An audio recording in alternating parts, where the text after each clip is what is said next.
পশ্চিম বাংলায় খুব কায়দা করে এই পশ্চিম বাংলা সরকার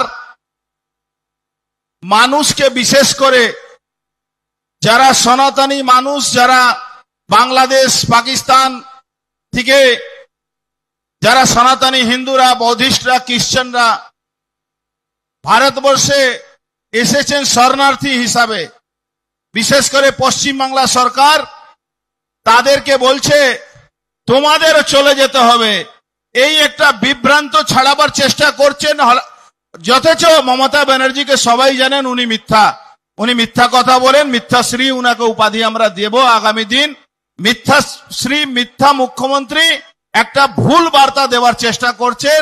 প্রধানমন্ত্রীর কাছে আমরা আবেদন রেখে যাই কি এই ভুল বার্তা মমতা ব্যানার্জি যেভাবে বাংলার মানুষকে ভুল বুঝাবার চেষ্টা করছেন, যেরকম ভাষাকে নিয়ে ভুল বুঝাবার চেষ্টা করছেন, সমস্ত পশ্চিম বাংলা মানুষ উনার এই ভুল বার্তাকে কেউ স্বীকার করছেন না। কিন্তু পশ্চিম বাংলার মানুষ বিশেষ করে এই বার্তাটা ভারতবর্ষের প্রধানমন্ত্রী কাছ থেকে শুনতে চাইছেন। কেন যেভাবে বিভ্রান্ত ছড়াবার মমতা ব্যানার্জি সরকার, মমতা ব্যানার্জি দল চেষ্টা করছে পশ্চিম বাংলা মানুষকে, সেটা একটা গভীর সমস্যা আগামী দিন আনতে পারেন। দ্বিতীয়, যে আমার সজল যে ভাই বলছিল এখনো বিল পাস হয়নি, বিল পেশ হয়েছে। আর চোরের মায় বড় গলা, মমতা ব্যানার্জি যেই দেখেছেন এই জেলে যাওয়ার সময় আগামী দিন আসবে, উনার ভাইপো এখন থেকে গলা ফাটাতে শুরু করেছেন। এখন থেকে দুই পিসি ভাইপো মিলে ভেবে নিয়েছেন কি ভারতবর্ষে আর কেউ চোর নয়, ওই পিসি ভাইপোই চোর আছে। তার জন্য উনি সকাল থেকে বিকাল অবধি লড়াইতে নেমে গেছেন। কিন্তু পশ্চিম বাংলা মানুষ,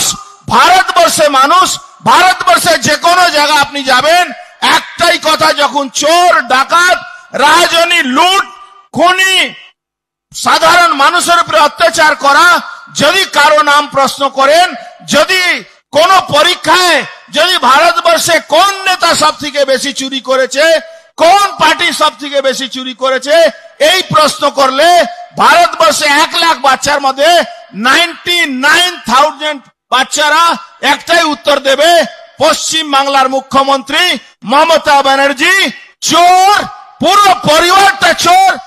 পরিবারটা চোর। আর একটা কথা বলে আমার বক্তব্য শেষ করব।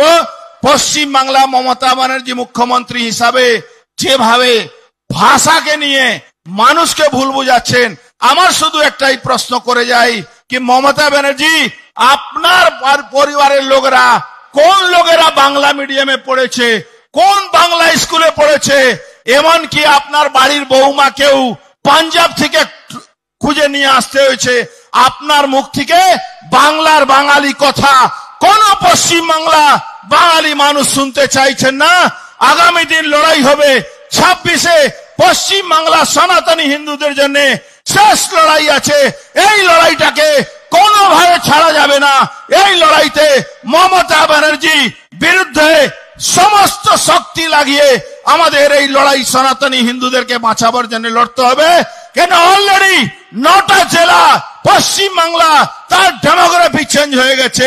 এই লড়াই যদি আমরা হেরে যাই, আগামী দিন পশ্চিম বাংলা কোন সনাতনী হিন্দু বাঁচবে না। এই কথা বলে সবাইকে অভিনন্দন, নমস্কার জানিয়ে আমার বক্তব্য শেষ করছি।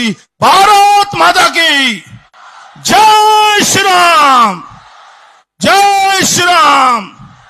ধন্যবাদ। আমাদের ভিডিও ভালো লাগলে লাইক এবং শেয়ার করুন। কমেন্ট সেকশনে গিয়ে জানান আপনাদের মতামত।